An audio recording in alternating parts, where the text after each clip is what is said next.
How do we come back from the political brink? You've got BLM torching the country and defending kids stabbing other kids just to own the cops, calls for abolishing the police entirely, and now the Republican standard bearer, at least in California, is a man who thinks that he's a woman. We have really, something has gone wrong in our political world.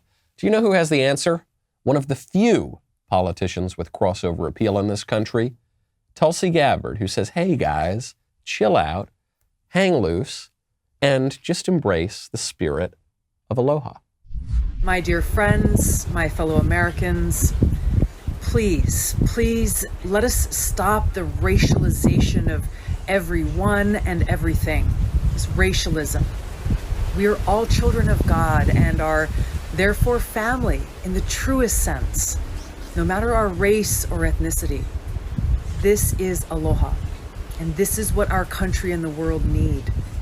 The mainstream propaganda media and politicians, they want us to constantly focus on our skin color and the skin color of others because it helps them politically or financially.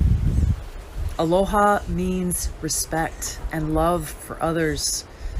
It's what enables us to see beyond our skin color and see the soul, the person within. So let's do our best to cultivate this aloha in our hearts and see and treat others through this prism of love, not through the prism of race and ethnicity. Please let us not allow ourselves to be led down this dark and divisive path of racialism and hate. Love this. Absolutely brilliant. What most people are going to hear is this sort of platitudinous thing about, it's just about aloha. Just chill out and pop a coconut, and have a few drinks. It's cool, man. We're all people. Let's just sing kumbaya. That's not what she's saying. She got a little bit of that because she's a politician. But what she's saying is more specific and more insightful. She says, a lot of people in this country who are in very powerful positions have a financial and political stake in keeping us divided, especially on this fault line of race. She's saying that the establishment, which doesn't like her any more than they like Donald Trump, actually. They're in different political parties, but the liberal establishment, the blob, the corporations, the multinationals, the administrative state, the sort of permanent government, the big tech sector, all of these, the things that all work in tandem, don't like Tulsi Gabbard because she contradicts their narrative. And she's saying those guys have a real incentive to keep you all divided up so they can maintain their grip on power. It is just like what Amazon does, for instance, when various local Amazon worker groups want to unionize. You've seen some memos come out about this. Amazon will always go in and find ways to get them to hate each other. And it's not just Amazon. Big companies have been doing this for a long time. They'll go in and figure out the fault lines in the company among the workers so that the workers don't unionize. And then once they get all the workers to hate each other, the big corporation gets to maintain power.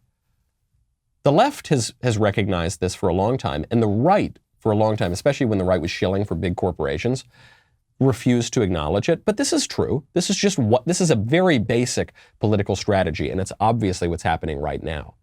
And it does account, I think, for a lot of the focus on these physical characteristics. Notice what she says here. She says, we're all children of God.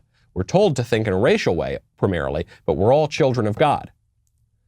What she's saying here as a matter of philosophy is we're told to think about the physical, but actually we have something that binds us at a metaphysical level.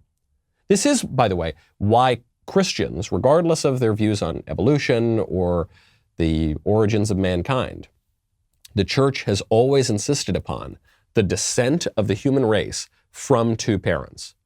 Regardless of how that all came to be, human beings must descend from these two parents. It's called monogenism because that accounts for our human dignity and our human solidarity. How we are made in the image of God. We all have this common link all the way back. Tulsi Gabbard pointing that out. Really, really good stuff.